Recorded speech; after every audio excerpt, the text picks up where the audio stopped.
ਇੱਕੋ ਪਿੰਡ ਦੇ ਵਿੱਚ ਦੋ ਅਲੱਗ-ਅਲੱਗ ਖੇਤ ਸਨ ਜਿੱਥੇ ਕਿ ਸੇਮ ਫਸਲ ਲਗਾਈ ਗਈ ਸੀ, ਪਰ ਇੱਕ ਦੇ ਝਾੜ ਬਹੁਤ ਜ਼ਿਆਦਾ ਹੋਇਆ ਤੇ ਦੂਸਰੀ ਦਾ ਨਹੀਂ। ਕਾਰਨ ਕੀ ਸੀ? ਮਿੱਟੀ ਦੀ ਸੈਂਪਲਿੰਗ ਨਹੀਂ ਕਰਵਾਈ ਗਈ।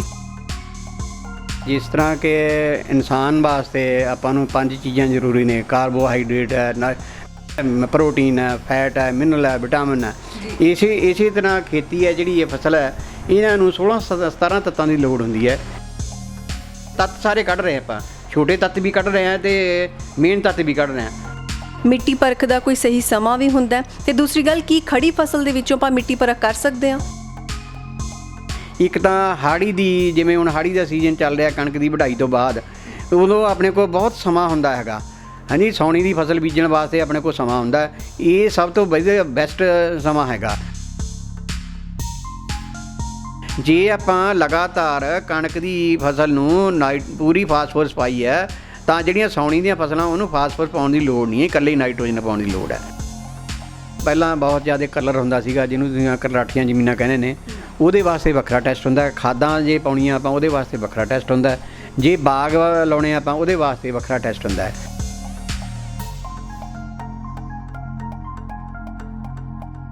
ਇੱਕੋ ਪਿੰਡ ਦੇ ਵਿੱਚ ਦੋ ਅਲੱਗ-ਅਲੱਗ ਖੇਤ ਸਨ ਜਿੱਥੇ ਕਿ ਸੇਮ ਫਸਲ ਲਗਾਈ ਗਈ ਸੀ, ਪਰ ਇੱਕ ਦੇ ਝਾੜ ਬਹੁਤ ਜ਼ਿਆਦਾ ਹੋਇਆ ਤੇ ਦੂਸਰੀ ਦਾ ਨਹੀਂ।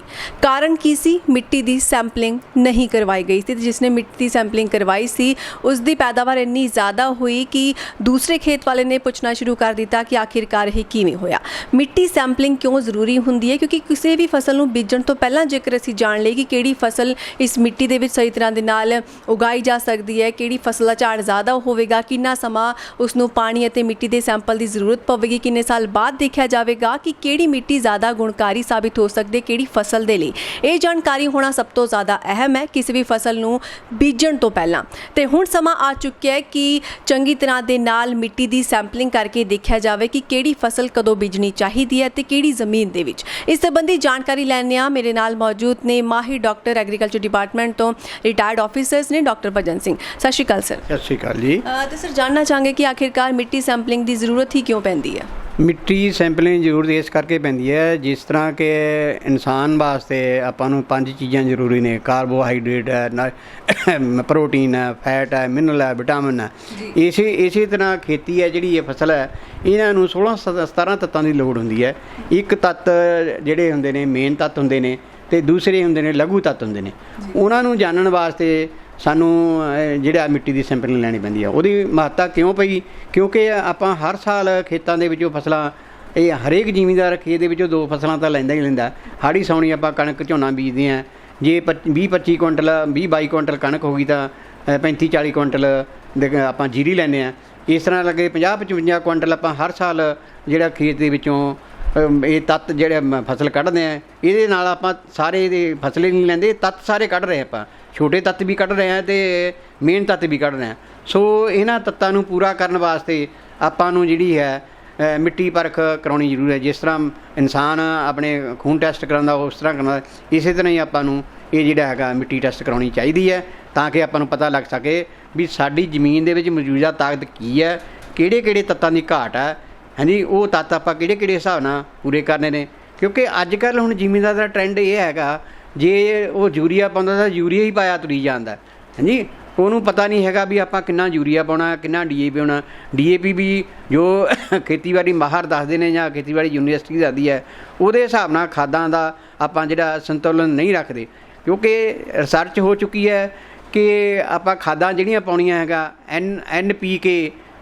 NPK ਦਾ ਜਿਹੜਾ ਆਪਾਂ ਮਿਸ਼ਰਣ ਹੈ, ਉਹ ਮੇਨ ਜਿਹੜਾ ਹੈਗਾ ਉਹਦੀ ਰੇਸ਼ੋ ਇਹ ਰੱਖੀ ਜਾਂਦੀ ਹੈ 2 ਹਿੱਸੇ ਨਾਈਟ੍ਰੋਜਨ, 1 ਹਿੱਸਾ ਫਾਸਫੋਰਸ, 1/2 ਹਿੱਸਾ ਪੋਟਾਸ਼ ਹੈ। ਇਹ ਜੇ ਆਪਾਂ ਕੰਬੀਨੇਸ਼ਨ ਪੂਰਾ ਰੱਖਾਂਗੇ ਤਾਂ ਜਿਹੜੇ ਲਘੂ ਤੱਤ ਜੇ ਜ਼ਮੀਨ 'ਚ ਪਏ ਨੇ ਉਹ ਵੀ ਜਿਹੜਾ ਹੈਗਾ ਫਿਰ ਉਹ ਨਹੀਂ ਲੈ ਸਕਦਾ ਜੇ ਆਪਣੀ ਰੇਸ਼ੋ ਹੋਏ ਵੱਧ। ਜੇ ਆਪਾਂ ਵੱਧ ਨਾਈਟ੍ਰੋਜਨ ਪਾਈ ਜਾਵਾਂਗੇ ਤਾਂ ਜ਼ਮੀਨ ਜਿਹੜੇ ਹੈਗੇ ਆ ਉਹ ਫਸਲ ਹੈ ਉਹਦਾ ਫਟਾ ਜ਼ਿਆਦਾ ਹੋ ਜਾਊਗਾ, ਸਕੂਲੈਂਟ ਜ਼ਿਆਦਾ ਹੋਊਗੀ, ਉਹਨਾਂ ਕੀੜੇ ਮਕੌੜੇ ਜ਼ਿਆਦਾ ਆਉਣਗੇ। ਉਹਨਾਂ ਨੂੰ ਕੰਟਰੋਲ ਕਰਨ ਵਾਸਤੇ ਆਪਾਂ ਫਿਰ ਦਵਾਈਆਂ ਛਿੜਕਾਂਗੇ। ਦਵਾਈਆਂ ਪੋਲਿਊਸ਼ਨ ਪੈਦਾ ਕਰਨਗੀਆਂ, ਹਿਊਮਨ ਵਾਸਤੇ, ਮਨੁੱਖੀ ਸਿਹਤ ਵਾਸਤੇ ਵੀ ਹਾਨੀਕਾਰਕ ਹੈ। ਜਿਹੜੇ ਆਪਾਂ ਆ ਕੇ ਵਾਤਾਵਰਨ 'ਚ ਉਹ ਪਸ਼ੂ ਜਿਹੜੇ ਚਾਰਾ ਪਾਵਾਂਗੇ ਹੋਰ ਪਾਵਾਂਗੇ ਉਹਨਾਂ ਪਸ਼ੂਆਂ ਦੀ ਸਿਹਤ ਵਾਸਤੇ ਵੀ ਹਾਨੀਕਾਰਕ ਹੈ। ਇਹ ਇਸ ਕਰਕੇ ਆਪਾਂ ਇਹਨਾਂ ਨੂੰ ਕੰਟਰੋਲ ਕਰਨ ਵਾਸਤੇ ਆਪਾਂ ਨੂੰ ਜਿਹੜੀ ਹੈ ਮਿੱਟੀ ਪਰਖ ਕਰਾ ਲੈਣੀ ਚਾਹੀਦੀ ਹੈ। ਉਹ ਮਿੱਟੀ ਪਰਖ ਕਰਾ ਕੇ ਹੀ ਆਪਾਂ ਨੂੰ ਪਤਾ ਲੱਗ ਸਕਦਾ ਹੈਗਾ ਵੀ ਆਪਾਂ ਕਿਹੜੇ ਕਿਹੜੇ ਤੱਤ ਕਦੋਂ ਪਾਉਣੇ ਹਨ। ਜੀ ਡਾਕਟਰ ਸਾਹਿਬ, ਇੱਕ ਦੋ ਜ਼ਰੂਰੀ ਹੋਰ ਗੱਲਾਂ ਜਾਣਨਾ ਚਾਹਾਂਗੇ ਕਿ ਕੀ ਮਿੱਟੀ ਪਰਖ ਦਾ ਕੋਈ ਸਹੀ ਸਮਾਂ ਵੀ ਹੁੰਦਾ ਤੇ ਦੂਸਰੀ ਗੱਲ ਕੀ ਖੜੀ ਫਸਲ ਦੇ ਵਿੱਚੋਂ ਆਪਾਂ ਮਿੱਟੀ ਪਰਖ ਕਰ ਸਕਦੇ ਹਾਂ? ਬਿਲਕੁਲ, ਤੁਹਾਡਾ ਇਹ ਸਹੀ ਸਵਾਲ ਹੈਗਾ। ਮਿੱਟੀ ਪਰਖ ਕਰਾਉਣ ਦਾ ਦੇਖੋ ਦੋ ਸਮੇਂ ਸਹੀ ਨੇ। ਇੱਕ ਤਾਂ ਹਾੜੀ ਦੀ, ਜਿਵੇਂ ਹੁਣ ਹਾੜੀ ਦਾ ਸੀਜ਼ਨ ਚੱਲ ਰਿਹਾ ਕਣਕ ਦੀ ਵਢਾਈ ਤੋਂ ਬਾਅਦ, ਉਦੋਂ ਆਪਣੇ ਕੋਲ ਬਹੁਤ ਸਮਾਂ ਹੁੰਦਾ ਹੈਗਾ। ਹਾਂਜੀ, ਸਾਉਣੀ ਦੀ ਫਸਲ ਬੀਜਣ ਵਾਸਤੇ ਆਪਣੇ ਕੋਲ ਸਮਾਂ ਹੁੰਦਾ। ਇਹ ਸਭ ਤੋਂ ਵਧੀਆ ਬੈਸਟ ਸਮਾਂ ਹੈਗਾ। ਉਹਦੇ ਵਿੱਚ ਉਦੋਂ ਆਪਾਂ ਇਹ ਸੈਂਪਲ ਨਹੀਂ ਲੈ ਸਕਦੇ ਹਾਂ। ਬਾਕੀ ਆਪਾਂ ਜਿਹੜਾ ਹੈਗਾ ਖੜੀ ਫਸਲ 'ਚੋਂ ਵੀ ਸੈਂਪਲ ਲੈ ਸਕਦੇ ਹਾਂ, ਪਰ ਖੜੀ ਫਸਲ ਤੋਂ ਫਿਰ ਆਪਾਂ ਨੂੰ ਸੈਂਪਲ ਲੈਣ ਵਾਸਤੇ ਦੋ ਤਿੰਨ ਗੱਲਾਂ ਦਾ ਇhtiyat ਕਰਨਾ ਪਊਗਾ ਵੀ ਉਹਦੇ ਵਿੱਚ ਆਪਾਂ ਕਿਹੜੀ ਕਿਹੜੀ ਖਾਦ ਪਾਈ ਆ, ਕੀ ਪਾਇਆ, ਸੈਂਪਲ ਲੈ ਕੇ ਉਹ ਆਪਾਂ ਨੂੰ ਨਾਲ ਉਹਦੀ ਜਿਹੜੀ ਹੈ ਜਾਣਕਾਰੀ ਉਹ ਲੈਬਾਰਟਰੀ ਨੂੰ ਦੇਣੀ ਪਊਗੀ। ਅਤੇ ਹੁਣ ਸਭ ਤੋਂ ਸਹੀ ਸਮਾਂ ਜਿਹੜਾ ਹੈਗਾ ਕਣਕ ਦੀ ਵਢਾਈ, ਜਾਣੀ ਹਾੜੀ ਦੀ ਵਢਾਈ ਤੋਂ ਬਾਅਦ ਆਪਣੇ ਕੋਲ ਬਹੁਤ ਸਫੀਸ਼ੀਐਂਟ ਟਾਈਮ ਹੁੰਦਾ। ਉਹਦੇ 'ਚ ਫਿਰ ਲੈਬਾਰਟਰੀ ਕੋਲ ਵੀ ਸਮਾਂ ਹੁੰਦਾ। ਉਹਦੇ 'ਚ ਆਪਾਂ ਸੈਂਪਲਾਂ ਜਿਹੜਾ ਮਿੱਟੀ ਦੇ ਸੈਂਪਲ ਟੈਸਟ ਕਰਕੇ ਉਹਦੇ 'ਤੇ ਫਿਰ ਸਾਉਣੀ ਦੀ ਬਿਜਾਈ ਤੋਂ ਪਹਿਲਾਂ ਆਪਾਂ ਉਹਨਾਂ ਨੂੰ ਰਿਜ਼ਲਟ ਦੱਸਦੇ ਹਾਂ। ਦੂਸਰਾ ਸਮਾਂ ਜਿਹੜਾ ਹੈਗਾ ਸਾਉਣੀ ਦੀ ਫਸਲ ਵੱਢਣ ਤੋਂ ਬਾਅਦ, ਫਿਰ ਆਪਾਂ ਜਦੋਂ ਸਾਉਣੀ ਦੀ ਫਸਲ ਵੱਢੀ ਗਈ ਉਦੋਂ ਆਪਣੇ ਕੋਲ ਬਹੁਤ ਸਮਾਂ ਘੱਟ ਹੁੰਦਾ, ਕਿਉਂਕਿ ਸਤੰਬਰ ਅਕਤੂਬਰ ਦੇ ਵਿੱਚ ਸਾਉਣੀ ਦੀ ਫਸਲ ਵੱਢੀ ਜਾਂਦੀ ਹੈ। ਉਹ ਅਕਤੂਬਰ ਨਵੰਬਰ ਦੇ ਵਿੱਚ ਗਾਹਾਂ ਫਿਰ ਜਿਹੜੀ ਹਾੜੀ ਦੀ ਬਿਜਾਈ ਸ਼ੁਰੂ ਹੋ ਜਾਂਦੀ ਆ। ਉਹਦੇ 'ਚ ਆਪਣੇ ਕੋਲ ਸਮਾਂ ਬਹੁਤ ਥੋੜ੍ਹਾ ਜਿਹਾ ਘੱਟ ਰਹਿ ਜਾਂਦਾ। ਆਪਾਂ ਨੂੰ ਫਿਰ ਕਈ ਵਾਰ ਉਹ ਮਿੱਟੀ ਦਾ ਸੈਂਪਲ ਉਹ ਸਮੇਂ ਸਿਰ ਉਹਦੀ ਆਪਾਂ ਨੂੰ ਜਾਣਕਾਰੀ ਨਹੀਂ ਮਿਲਦੀ। ਇਸ ਕਰਕੇ ਸਭ ਤੋਂ ਸਹੀ ਸਮਾਂ, ਬਹੁਤ ਸਮਾਂ ਜਿਹੜਾ ਹੈਗਾ, ਢੁਕਵਾਂ ਸਮਾਂ ਜਿਹੜਾ ਹੈਗਾ ਹਾੜੀ ਦੀ ਵਢਾਈ ਤੋਂ ਬਾਅਦ ਹੈਗਾ, ਉਹ ਆਪਾਂ ਨੂੰ ਬਹੁਤ ਢੁਕਵਾਂ ਸਮਾਂ ਹੈਗਾ ਜੀ। ਅਤੇ ਜੇਕਰ ਆਪਾਂ ਦੇਖੀਏ ਕਿ ਮੰਨ ਲਿਆ ਜਾਵੇ ਕਿ ਮੈਂ ਸੈਂਪਲ ਕਰਵਾਇਆ ਆਪਣੀ ਜ਼ਮੀਨ ਦਾ ਅਤੇ ਉਹਦੇ ਵਿੱਚ ਮਿੱਟੀ ਦੇ ਉਹ ਸਾਰੇ ਪੌਸ਼ਟਿਕ ਤੱਤ ਮੌਜੂਦ ਨਹੀਂ ਹੈਗੇ, ਉਹਨਾਂ ਨੂੰ ਦੂਰ ਕਰਨ ਦੇ ਲਈ, ਮਿੱਟੀ ਨੂੰ ਉਪਜਾਊ ਬਣਾਉਣ ਦੇ ਲਈ ਕੀ ਕਰਨਾ ਪਵੇਗਾ? ਉਹਦੇ 'ਚ ਇਹੀ ਹੈ, ਮੈਂ ਤੁਹਾਨੂੰ ਪਹਿਲਾਂ ਦੇ ਮਹੱਤਤਾ ਦੇ ਵਿੱਚ ਦੱਸ ਚੁੱਕਿਆ ਹੈਗਾ ਵੀ ਆਪਣੇ ਜਿਹੜੀ ਫਸਲ ਹੈ ਉਹਨੂੰ 16-17 ਤੱਤਾਂ ਦੀ ਲੋੜ ਹੁੰਦੀ ਹੈ। ਇਹਦੇ ਵਾਸਤੇ ਤਿੰਨ ਜਿਹੜੇ ਨੇ ਮੁੱਖ ਤੱਤ ਹੁੰਦੇ ਨੇ, ਮੇਜਰ ਤੱਤ ਅਸੀਂ ਉਹਨਾਂ ਨੂੰ ਕਹਿੰਦੇ ਹਾਂ, ਪੰਜਾਬੀ ਦੇ ਮੁੱਖ ਤੱਤ ਆਪਾਂ ਕਹਿੰਦੇ ਹਾਂ, ਨਾਈਟ੍ਰੋਜਨ, ਫਾਸਫੋਰਸ ਅਤੇ ਪੋਟਾਸ਼। ਇਹ ਤਿੰਨ ਚੀਜ਼ਾਂ ਆਪਾਂ ਜ਼ਿਮੀਂਦਾਰ ਆਮ ਕਰਕੇ ਇਹੀ ਪਾਉਂਦਾ। ਆਪਣੀਆਂ ਜ਼ਮੀਨਾਂ 'ਚ ਪੋਟਾਸ਼ ਦੀ ਘਾਟ ਬਹੁਤ ਘੱਟ ਦੇਖੀ ਗਈ ਹੈ, ਇਸ ਕਰਕੇ ਦੋ ਤੱਤ ਜ਼ਿਮੀਂਦਾਰ ਪਾਉਂਦਾ, ਨਾਈਟ੍ਰੋਜਨ ਅਤੇ ਫਾਸਫੋਰਸ। ਉਹਦਾ ਕੰਬੀਨੇਸ਼ਨ ਕਈ ਵਾਰ ਇਹ ਠੀਕ ਨਹੀਂ ਰੱਖਦੇ ਜ਼ਿਮੀਂਦਾਰ, ਕਿਉਂਕਿ ਮਿੱਟੀ ਟੈਸਟ ਨਹੀਂ ਕਰਾਈ ਹੁੰਦੀ। ਉਹਦੇ ਕਈ ਵਾਰ 2-2 3-3 ਥੈਲੇ ਯੂਰੀ ਦੇ ਪਾ ਦਿੰਦੇ, ਇਹਦਾ ਮਤਲਬ ਨਾਈਟ੍ਰੋਜਨ ਬਹੁਤ ਹੀ ਪਾ ਦਿੰਦੇ। ਇਹ ਫਾਸਫੋਰਸ ਕਈ ਵਾਰ ਘੱਟ ਪਾਉਂਦੇ ਨੇ, ਕਈ ਵਾਰ ਲੋੜ ਤੋਂ ਵੱਧ ਪਾਈ ਜਾਂਦੇ ਨੇ, ਕਿਉਂਕਿ ਫਾਸਫੋਰਸ ਇੱਕ ਅਜਿਹਾ ਤੱਤ ਹੈ ਜਿਹੜੇ ਬੂਟੇ ਨੂੰ ਲੋੜ ਹੈਗੀ ਉਹਨੇ ਉਨੀ ਕੁ ਲੈਣੀ ਹੈ, ਬਾਕੀ ਜ਼ਮੀਨ ਦੇ ਵਿੱਚ ਪਈ ਰਹਿੰਦੀ ਹੈ। ਇਸੇ ਤਰ੍ਹਾਂ ਖੇਤੀਬਾੜੀ ਯੂਨੀਵਰਸਿਟੀ ਦੀ ਇਹ ਸਿਫਾਰਸ਼ਾਂ ਹੈਗੀਆਂ, ਜੇ ਆਪਾਂ ਲਗਾਤਾਰ ਕਣਕ ਦੀ ਫਸਲ ਨੂੰ ਪੂਰੀ ਫਾਸਫੋਰਸ ਪਾਈ ਹੈ ਤਾਂ ਜਿਹੜੀਆਂ ਸਾਉਣੀ ਦੀਆਂ ਫਸਲਾਂ ਉਹਨੂੰ ਫਾਸਫੋਰਸ ਪਾਉਣ ਦੀ ਲੋੜ ਨਹੀਂ ਹੈ, ਇਕੱਲੇ ਹੀ ਨਾਈਟ੍ਰੋਜਨ ਪਾਉਣ ਦੀ ਲੋੜ ਹੈ। ਹਾਂਜੀ, ਉਹ ਆਪਾਂ ਨੂੰ ਕਿੱਥੋਂ ਪਤਾ ਲੱਗੂਗਾ? ਉਹ ਮਿੱਟੀ ਟੈਸਟ ਕਰਾਉਣ ਤੋਂ ਹੀ ਪਤਾ ਲੱਗੂਗਾ। ਇਸ ਤਰ੍ਹਾਂ ਇਹ ਛੋਟੇ ਤੱਤ ਨੇ, ਉਹ ਵੀ ਆਪਾਂ ਨੂੰ ਉਹ ਟੈਸਟ ਕਰਾਉਣ ਤੋਂ ਹੀ ਪਤਾ ਲੱਗੂਗਾ। ਤੱਤ ਕਿਹੜੀ ਜ਼ਮੀਨ ਦੇ ਵਿੱਚ ਖੜੀ ਫਸਲ ਤੋਂ ਆਪਾਂ ਨੂੰ ਪਤਾ ਲੱਗ ਜਾਊਗਾ, ਉਹਦੇ ਸਿੰਪਟਮ ਦੇਖ ਕੇ ਪਤਾ ਲੱਗ ਸਕਦਾ ਹੈ ਵੀ ਹਾਂ ਇਹਨੂੰ ਕਿਹੜੇ ਤੱਤਾਂ ਦੀ ਘਾਟ ਹੈਗੀ ਆ।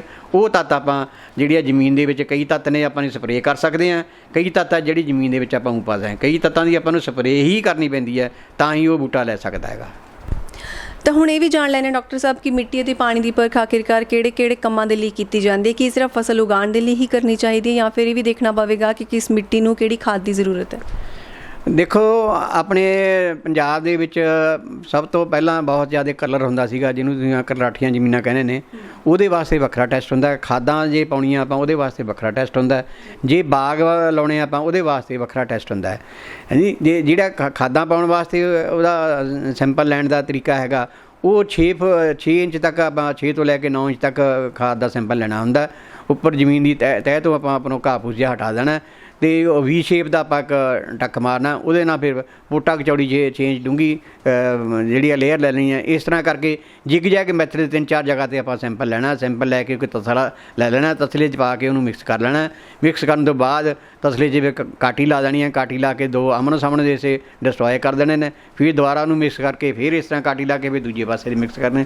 ਇਸ ਤਰ੍ਹਾਂ ਕਰਕੇ ਆਪਾਂ ਪਾਈਆ 1.5 ਪਾ ਮਿੱਟੀ ਉਹ ਲੈ ਕੇ ਸੈਂਪਲ ਪਾ ਦਾਂਗੇ। ਇਹਦੇ ਨਾਲ ਆਪਾਂ ਨੂੰ ਜਿਹੜੇ ਹੈਗਾ ਜ਼ਮੀਨ ਦੇ ਜਿਹੜੇ ਆਪਾਂ ਮਿੱਟੀ ਦੇ ਫਸਲਾਂ ਵਾਸਤੇ ਜ਼ਰੂਰੀ ਮੁੱਖ ਤੱਤ ਨੇ ਔਰ ਜਿਹੜੇ ਲਘੂ ਤੱਤ ਨੇ ਉਹਨਾਂ ਦੀ ਪਰਖ ਵਾਸਤੇ ਆਪਾਂ ਲੈਬਾਰਟਰੀ ਨੂੰ ਭੇਜ ਸਕਾਂਗੇ। ਇੱਕ ਤਾਂ ਇਹ ਟੈਸਟ ਇਹ ਕੀਤਾ ਜਾਂਦਾ। ਦੂਸਰਾ, ਸਾਡੀਆਂ ਲੈਬਾਰਟਰੀਆਂ ਜਿਹੜੀਆਂ ਇਹ ਟੈਸਟ ਕਰਦੀਆਂ ਨੇ, ਤਹਿਸੀਲ ਲੈਵਲ 'ਤੇ ਸਾਰੀਆਂ ਲੈਬਾਰਟਰੀਆਂ ਹੈਗੀਆਂ ਨੇ। ਦੂਸਰਾ ਟੈਸਟ ਹੈਗਾ ਕਲਰ, ਜ਼ਮੀਨਾਂ ਨੂੰ ਕਲਰ ਦੂਰ ਕਰਨ ਵਾਸਤੇ। ਉਹਦਾ ਸੈਂਪਲ ਜਿਹੜਾ ਹੈਗਾ ਉਹ ਅਸੀਂ 3 ਫੁੱਟ ਡੂੰਘਾ ਸੈਂਪਲ ਲੈਣਾ ਹੈ।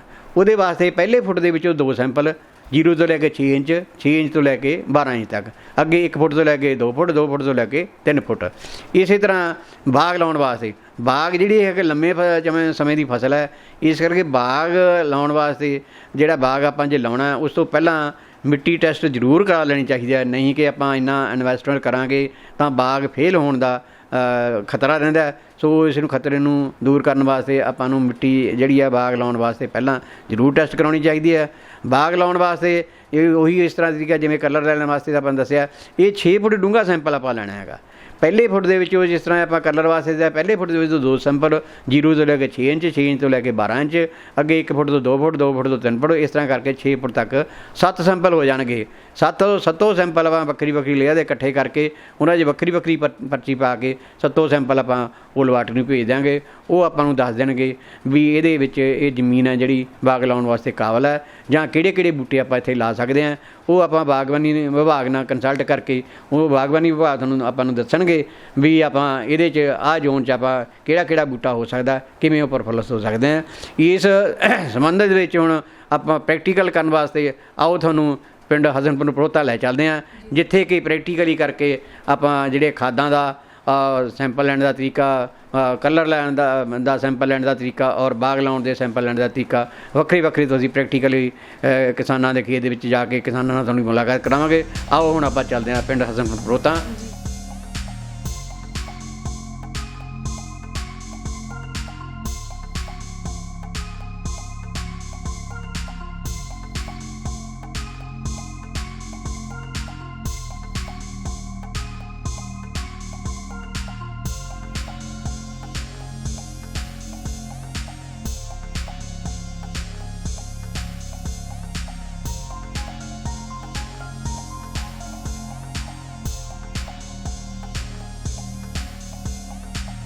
ਤਾਂ ਤੁਸੀਂ ਇਹ ਜਾਣਿਆ ਕਿ ਕਿਸ ਤਰ੍ਹਾਂ ਦੇ ਨਾਲ ਮਿੱਟੀ ਪਰਖ ਤੋਂ ਬਾਅਦ ਫਸਲ ਬੀਜਣੀ ਹੈ।